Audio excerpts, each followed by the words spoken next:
आमच्या लहानपणी जेव्हा हा नात्यातला गोतावळा सर्वजण एकत्र यायचा तेव्हा घर भरल्यासारखं वाटायचं.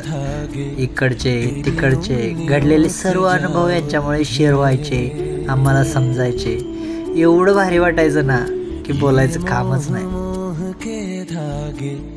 तेरी उंगलियों से जा उलझे, कोई टोह टोह ना लागे, किस तरह गे कारण लहानपणीचं जग हे प्रत्येकासाठी एकदम भारी असं असतं. म्हणजे त्या आठवणी प्रत्येक क्षणी आपल्याला सतावत असतात. आणि त्या लहानपणीच्या दिवशी यांनी सांगितलेले अनुभव किंवा यांच्या तोंडून ऐकलेल्या गोष्टी कालही खऱ्या होत्या आणि आजही खऱ्या आहेत.